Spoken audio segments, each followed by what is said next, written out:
shamarran eessumatti iyyuu taanan daayimandiidha. Maaliif iddoo xiqqaa waan ofiif kenninu waan gadi of qabnuuf waan achumatti hafnu waan bakkuma kaleessa sana jiru nutti fakkaata malee iddoo guddaa tokko ofiif kennina taanan tarkaanfiin keenya baay'ee fagoodha taanan iddoo guddaa sanas ga'uu akka dandeenyu eenyumaan olittis immoo nama guddaa taanee akka mul'achuu qabnu nutti hin mul'atu. Kanaaf obboleewwan kiyya hin gowwoomina. Eenyumaan olitti iyyuu iddoo guddaas ga'uu hin dandeessan eenyumaan olittis immoo kaleessa jireenya isiniif hin taane sana maqaan keessan qabameedhaaf har'a jireenya biraan hin eegalluun soba. Ashama harka fuudhee akkam jirtan hordoftoota chaanaala keenya kan taatan marti keessanuu nagaa rabbii lafaaf iddoo jirtanitti isiniif haa baay'atu akkam turtan akkam sa'a kana geessanii nuti nagaa guutuurraa faa qabna nageenya nu bukkee ture isin birallee haa jiraatu isiniin jechaati namoonni chaanaala keenya faaraa taatan subscribe like gochuudhaan maamila keenyatti dabalama kan maamila keenya turtan immoo hanga yoonaa yaadawwan garaagaraatiin nu deeggaraa turtan galatoomaa galata guddaa nu biraa qabdan isiniin jechuu jaalladha. Egaa obboleewwan kiyyaa har'a waan lamaafan dhufee tibba darbe akkuma agartan utaalloon na qabee ture. Sagaleen kooyyuu baay'ee tokko na badee ture. Biyaansi har'a baay'ee tokko jijjiirama guddaa qaba. Kanaafin isin jalaa badee baay'ee isin badee garuu xiqqoodha. Badee hin jedhamu kun jechuudha. Haa ta'u malee kophaa keemaaf dhuftes jettanii baay'een keessan na gaafachuu dandeessanii sana inuman isiniif dubbadha jedhee yaada. Kanaaf obboleewwan kiyyaa har'a waa lama isiniin jedhee inni tokkoffaa irratti dubbachuu barbaade maali? Hunda caalaatti maaliif? Dhugaan isiniin jedha kan nama galateeffannee maalidha jedhu baay'ee tokko dhugaan isiniin jedha baay'ee tokko humnaan olitti warroonni kana dura maamila keenya turtanillee kan akka haaraatitti maamila keenyatti makamtanii baay'een keessan jajjabeessaa jirtanillee galatoomaa galata guddaa nu biraa qabdanii galanni keessan hamma kana jedhanii waaqayyo isa na eebbisu isiniin jechuu jaalladha. Inni lammataa akkasuma viidiyoon hojjenne irratti gaafiiwwan adda addaa gaafii keessan garuu gaafii wal fakkaataadha. Kanaaf gaafii wal fakkaataa kana irratti immoo amma dandeettii kootii har'a kophaa kan dhufe yeroo baay'ee isiniif himee jira hojii isaa mana nulu akka chaansii gizee nani piraankis ta'e viidiyoo kamiyyuu wajjin hojjedhu gizee shiftingii inni adaarii hojjetee guyyaa mana ooludha jechuudha. Kanaaf amma mootibba kana inni guyyaadha waan ta'eef erga takkaa dhufnee gaafii nu gaafattanii sirriitti ifa isiniif gochuu hin dandeenye haa ta'u malee kan ati nuuf deebiste gahaa miti kan jetta yoo ta'e innis dhufee kan isiniif deebisu ta'a yeroo isaa eeggatee jechuudha. Egaa obboleewwan kiyya tarii namoonni gaafii wal fakkaataa na gaafattan isiniin jedhus eenyudha namoota akka haaraatitti maamila kootti ganaa makamaa jiranidha malee namoonni kana dura na beekanii eessaa ka'ee maal akkan dubbataa ture eenyuun akkan ta'e sirriitti na beeku jechuudha. Yeroo baay'ees immoo viidiyoo koorrattis ta'e kallattii kamiinuu yeroo dubbadhu jechuudha namni qaamaan isinatti hiiqxanii na beektan jiraachuu dandeessanii maalidha irra caalatti wanti namni ijoollee shamarranii gorsu bakka sa'aatii kam keessattuu ta'e yeroo kam keessatti iddoo xiqqoo tokko ofiif hin kenninaa gadi of hin qabinaa eenyumaan olitti iddoo guddaa tokko akka geessanis iddoo guddaa tokko akka ga'uu dandeessanis keessan amansiisaa namaaf iddoo guddaa kennitanii ofii keessaniif iddoo xiqqoo hin kenninaa inni isiniin jedhu isa kana maaliif kana jette jechuun keessan hin oolu namoonni baay'een keessan maal jechaa jirtanii eegaa bara kanatti wal baratanii sana nuuf galee jira mucaan immoo kan eenyuti akkasumas baqa gaafii akkasii jechuudha. Ani isiniif seera yeroo baay'ee sirraa hin dubbadha kana jechuudha akka haaraatitti wanti namarra isiniif dubbadhoo jiraate namni yeroo baay'ee jechuudha wanti namni isiniif dubbadhu eenyummaa kaleessa sana hin dhoksinaa. Kaleessa eenyumtuu shamarran taatanii rakkoon isin mudatee kan rakkoo keessa hin dabarre hin jirtanu tokko keessaniin ni dhofkannaa eenyummaa keenya dhoksina malee eenyumtiyyuu namni bu'aa bayii hedduu gufuuwwan addaa hin dabarsin hin jiru. Kanaaf kaleessa ijoollummaa keessanii gaa'ila dhaabaa diigaa ijoollees godhadhaasanii ta'uu baate dhiistanii deemuu dandeessan. Kaleessa dhiistanii deemtaniif har'a nama wajjin hin jiraannu. Nuti kaleessa waan gaa'ila diigneef har'a nama haaraa wajjin jiraachuu hin dandeenyu wanti jedhu soba suni. Maaliif jireenyi kalee achumatti dhaabbate itti fufa. Garuu jireenyi kalee sun achitti dhaabbate jedhamee eenyummaan keessan kaleessa dhokate jechuu miti. Hin dhokatu. Dhokachuus hin qabu. Yeroo baay'ee kana dura irraan isiniif dubbadhaani. Nam kamiyyuu ta'e maaliif shamarran eessumatti iyyuu taanan daayimandiidha. Maaliif iddoo xiqqaa waan ofiif kenninu waan gadi of qabnuuf waan achumatti hafnu waan bakkuma kaleessa sana jirru nutti fakkaata malee iddoo guddaa tokko ofiif kennina taanan tarkaanfiin keenya baay'ee fagoodha taanan iddoo guddaa sanas ga'uu akka dandeenyu eenyumaan olittis immoo nama guddaa taanee akka mul'achuu qabnu nutti hin mul'atu. Kanaaf obboleewwan kiyya hin gowwoomina. Eenyumaan olittiyyuu iddoo guddaas ga'uu hin dandeessan eenyumaan olittis immoo kaleessa jireenya isiniif hin taane sana maqaan keessan qabameedhaaf har'a jireenya biraan hin eegalluun soba. Inni nan isiniin jedhu har'as ta'ee boru wanti isin gorsu ijoollee shamarranii obboleewwan koo dhugaan isiniin jedha. Viidiyoo kana al tokkoon isin dubbadha waa'ee kanarratti lamarra deebi'een dubbadhu. Kaleessa eenyummaa akkamiiyyuu qabaadha. Nama kaleessa sanirraa fagaattanaa jennu deemtan dhiistan nama har'a jireenya jettanii wajjin jalqabdan sana. Namni sun dhugumatti nama garaarra isin jaalate nama isin wajjin karaa dheeraa deemuu barbaadu nama isin wajjin jireenya dhaabuu barbaadu ta'e isinitti dhufa taanan.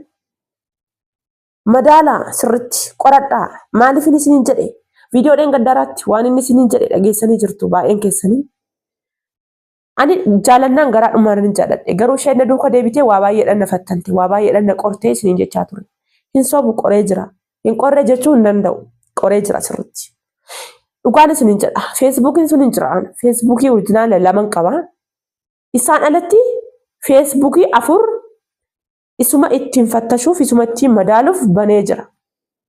Feesbuukii sanas immoo gaafa isarraa jiru banee achitti dallateen dhufne injira akka inni dhufee sitti arguu barbaadeen beekatoman dhiisee dhufe. Maaliif haaluma salphaa tokkoon yookaas immoo yaaduma guyyaa tokko halkan tokkootiin itti galee akkan jireenya sana isa wajjin jalqabe akka inni baru waan hin barbaadeef maaliif akkasitti yaaddeeti waan jedhu akka inni baru waan hin barbaadeef kana yeroo isiniin jedhu akkamitti lafa isiniif godhaa eenyummaa kiyya kaleessaa sana kaleessa anis jaaladhee seene jaaladhee osoo hin ta'in kan kaleessa ittiin maqaan koo na dhaame sana bakka sanatti deebi'ee akkan jiraachuu hin barbaanne bakka kaleessa sanatti argamuu akkan hin barbaanne yaadni koo fagoo akka ta'e garuu immoo jaalalli filatee nama hin qabu namarraa isa immoo jaalala dhugaa qabe waan ta'eef kanaaf jaalala dhugaa kan keessatti garuu ani ammas taanan waan jiru hunduma saayyoo akka nama waan san keessan dabarreetti dhokseen wajjin darbe akka hin jenneef feesbuukii sana hin dallanne fideen dhufe akka ittiin isa qore akka baru waan barbaadeef. Miiseejiin inni isaa barreesse kan inni mersiin naa deebisee tokko isaatiin jira hin dallatamne. Kanaaf obboleewwan kiyya nama sana akkasitti madaaltan haa jennu. Namni sun gara keessanitti dhufuuf ka'ee nama sana qorattanii jirtu madaaltanii miti. Maal gochuu qabdan? Eenyummaa keessan kaleessa sana tokko lamaan itti himaa.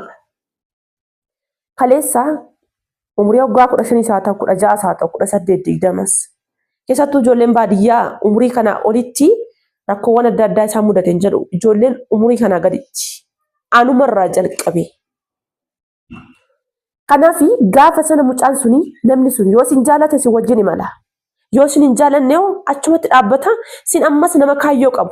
Nama iddoo guddaa ga'uudhaaf imalu waan taataniif deemsi keessan ittuma fufa. Isa wajjinis jiraataniidhaaf tattaaffiin adeemsa keessanii duubatti deebi'aa miti. Isa wajjinis jiraatanii hojjechuun dirqama. Of jijjiiruun eenyumaa olitti. Nama guddaa tokko taatanii yaamamuu iddoo guddaa tokko keessanii ilaalamuun dirqama. Kanaaf iyyuu yoo isin jaalate achumaan itti fufaa yoo isin hin jaalanne immoo maal godhaa? Innis achumatti osoo isteeppii guddaa karaa fagoo isin wajjin imalee yeroo isaas ta'e yaada isaa hin qisaasessin gara biraa imalaa jechuudha. Garuu immoo akkuma jalqaba isiniin jedhee jaalalli bifa hin filatu maallaqas ta'e kamiinuu waliin madaalu. Wanti isiniin jedhee inni jaalaluma dhugaati isin jaalate taanaan nama sana waa barbaaddan jedhini mucaa tokkoon qaba miti 2 5 iyyuu qabaadhu isin jedha. Jaalala dhugaa waan ta'eef. Jaalalli dhugaa filatee waan isin hin qabneef. Kanaaf obboleewwan kiyya yeroo baay'ee nuti ijoolleen shamarranii jechuudha. Dogoggora ofii keenya dogoggorreenis immoo deebisnee gizee nuti itti ijoollee dhiiraa waqqasnu jira. Deebisnee gizee nuti itti ijoollee dhiiraa komannu jira waan ta'eef. Kanaaf nama tokko mee kaleessatti wal bartan kaleessa jireenya akkamii keessa akka dabarte hin beekta keessa keetti. Eenyummaan kee kaleessa maal akka ta'e hin beekta. Har'a immoo nama haaraa sana wal barte osoo eenyummaa kee kaleessa sana in ibsiniif biyya fagoo irraa walitti dhuftanis haa jennu deemtanii gaafa karaa walakkaa jireenya dheeraa waliin dadhabbii guddaa dadhabdanii ulaagaaleewwan adda addaa keessa galtanii kaatanii yoo eenyummaa keessan gaafsanii ni dhaga'e. Si dhiisee yoo biraa sokke maaf na dhiisee na biraa sokke jechuu hin dandeessaa? Hin dandeessu. Kan jechuu dandeessu silaa afaan guuttattee yoo deeme isaa deemu yoo jiraate sin wajjin jiraatu lapheensaa isa ajajee jaalala dhugaa ta'e na wajjin jiraachuu qaba jettee kan keessa kee amansiisatti jalqaba akkuma isiniif kaasee jechuudha. Kanaaf obboleewwan kiyya baay'een keessan gaafiin maaf kana karaa dheeraa kana dubbatte jechuun keessan ni oolu. Sababa isin egaa isin sa'aatii kanatti walitti dhuftanii mucaan immoo kan eenyu jettanii mucaan kan kooti. Na jaalateennan isas illee hin jaalata. Eessumatti iyyuu kana isiniif dubbadheera seenaa kutaa tokko kutaa lamarratti isiniif dubbadheera. Kuni haaraa miti anaaf jechuudha. Kanaafuu ani yeroo baay'ee wanti isiniin jedhu isa kana ammas taanan ani. Kan kaleessaa sun maal taatetii akkamitti jechuun keessaniin ol jedhaan sirriitti ifa godheen isinii dubbadha. Maaliif wanti suni ani jaalalli maal akka ta'e hiikaan jaalalaa maal akka ta'e waan amma keessa jiru turtii waggoota 4 yookaas immoo sanan caalle asittiin hiikaan jaalalaa maal akka ta'e jaalalli maal akka ta'e kanan keessatti of argee as garana malee kan sanaan duraa akka kanatti keessa koo laphee koo amansiisee itti dubbachuu hin danda'u. Kanaaf har'a garuu jechuudha yeroo baay'ee kana dura abaluu jaalalaaf jettee kilooroksii dhugdee abaluu jaalalaaf jettee akkas taate abaluu jaalalaaf jettee waan akkasii jette gaafa jedhanii akkamitti namni dhiiraaf jedhee jaalalaaf jedhee akkas ta'a jedhee jira. Faradee jira namattis hin soobu. Garuu har'a jechaan kaleessa jedhe san karaa deebisuu hin dhabe. Maaliif beektanii miti walumaa galatti? Filattanii miti walumaa galatti? Laphee keessaniin osoo bakkaan biraa yaade jettanii nu didee bakka sanis yaada osoo waan akkanaa jiru bakkuma san maaliif kaakuni maaf ta'e jaalala dhugaa sababa ta'eef. Kanaaf obboleewwan kiyya inni nan isiniin jedhu isa kana borus ta'e iftaan eenyumaa olitti osoo jiraachuu dandeessanuu isteeppii dheeraa osoo deemuu dandeessanuu iddoo guddaa ga'uu osoo dandeessan iddoo xiqqoo ofiif hin kennina ijoolleen shamarranii. Kuftaan jirtu kufaatii waanuma jiru. Akkuma kufaatiin jiru ka'uun akka jiru beekaa. Nam kam birattis immoo ta'ee amma barbaadan dhugaan isiniin jedha. Maaf akkas jette jechuu hin dandeessan kuni amala kan kooti. Dhiiraa hin kadhatinaa. Jira miti miilatti kuftanii toon iyyuu bakka siif du'usii akkas hin jedhinaa. Maaliif? Hammamis yoo ta'e hammam jechuudha. Yoo masi jaalates eessumaan olitti iyyuu osoo isin yaadinis yaaddanii tarii rakkoowwan adda addaa gidduu keessan galuu danda'a. Waanuma hundumaa gaariif goone jettanii isteeppii gaarii kanaanis dhufne jettanii rakkoon gidduu keessan galuu danda'a. Gaafsan maal taatanii jalqaba lapheen keessan jechuudha jabaataa tokko yoo ta'e. Eenyumaan olitti borus taanaan akka nam kamiifiyyuu gadi jechuu hin dandeenye yoo beekatan keessa lapheen keessan amanee jira yoo ta'e dhugaan isiniin jedhu lafa kamittiyyuu eessumattuu kuftanii naftanii eessumaan olitti yommuutu kaleessa eenyummaa akkasii qabaattaniidhaaf kaleessa ijoollummaa keessanii gaa'ela dhaabdaniidhaaf kaleessa ijoollummaa keessanii ijoollee godhattaniidhaaf deebinee dhiira wajjin hin jiraadhu jechuun waan akkasii sammuu keessan keessaa balleessaa. Kana yeroo baay'ee wanti nan isiniin jedhu. Garuu jaalattanis jibbitan yeroo kamiyyuu immoo of hin dagatinaa. Bakka sa'aatii kam keessatti iyyuu of hin dagatinaa. Shamarran ta'uun keessan ikkoo ani shamarran amma dubartii ta'uu kootti dhugaan isiniin jedha. Nan beekaa. Maaliif harmeen koo akkamitti akkana guddistee bu'aa wayii akkamii keessa akka dabartee toon iyyuu ana miti obbolaawwan koo dabalatee ijoollee meeqa akka guddistee nan argaan guddadhe waan ta'eef dubartiin baay'ee jabduudha. Dubartiin baay'ee cimtuudha. Baay'ee waan hunda nama dhufkachuu danda'u. Waan hunda nama dadhabbinas ta'e miidhamas ta'e beelaas ta'e dhoowwu waan keessa ofiititti nama qabachuu dandeessudha dubartiin.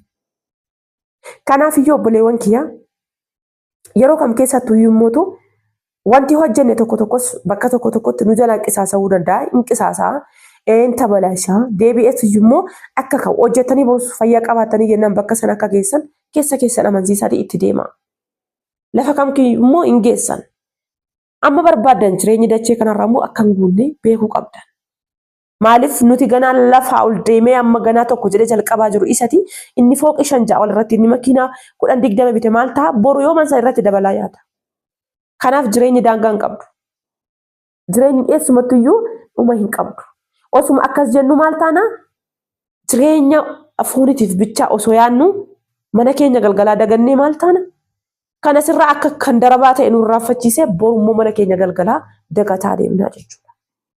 Kanaaf akkas hin ta'ina yeroo kam keessattiyyuu laphee keessa qulqulluu godha. Nama qulqulluu tokko ta'aatii dalagadhaa yaada lafa yaadaniin geessanii iddoo guddaa ofiif kenna. Har'as ta'ee boru wanti nan isin jedhu isa kana. Wanti nan isin gorsu isa kana. Iddoo guddaa ofiif kenna. Iddoo kamittiyyuu iddoo xiqqoo ofiif hin kennina. Egaa wanti nan amma yoonaa dubbadhe kuni nuuf hin galle ifa nuuf godhii jettan jedhee yaadu ani kana booda. Maaliif gadi fageessee bakka ga'amuudhaaf nan barbaachisnellee ga'een isiniif dubbadhe waan ta'eef. Bakka ammatti dubbachuuf dirqama hin qabne iyyuu isiniif dubbadheera. Kanaafuu namni isin jaalatee maal jedha mammaaksi Oromoo tokko jaalataan furii wajjin jibbaan immoo dammaa wajjin jedhe. Inni isin jaalate eenyummaa keessa walumaa galatti harki keessammaa akkas hin taane baqa. Kanaafuu yeroo kam keessatti mootu jaalalli namoota tokko namni akkasitti yaadanii jirtan kiisi gaala filata yookaas immoo abaluu kun bareedadha. Abaluu kun waan bareeduu taateef an akkam godheetan akkasitti dhugaan isiniin jedha. Waaqayyo koo waan nuuf kenne kan isinirraa kana nama biraatiif hin kennine. Maaliif inni kennisan kuni eenyumaan olitti nama sanaafis kennamuu hin danda'u kan nama sanaa dhufee nuufis kennamuu hin danda'u. Keenya kun eenyumaan olitti iddoo guddaa kennineefitti sirriitti nutillee akka nama sanaatitti qabanna taananii nama sana hin caalla. Hamma nama sanaas hin geenyu. Maaliif kan keenya kan nama sanaa ta'uu hin danda'u kan sanaan dhufee keenya ta'uu sababa hin dandeenyeef keessa keenya amansiisnee wanti rabbiin naaf kennee eenyumaan olitti akka nama kamiyyuu iddoo guddaan akka na ga'u beeknee jiraachuun dirqama. Kanaaf ani kanan isiniin jedha. Asuma irratti isiniif xumura. Hanga viidiyoo biraa walitti deemnutti turtii gaariin isiniin jedha. Wanti ani dubbadhe kun ifa isiniif hin taane taananii innis amma dandeettii isaa kan isiniif dubbatu ta'a. Hangasitti turtii gaariin isiniin jedha. Baay'een isin jaaladha. Baay'een isin kabajaa.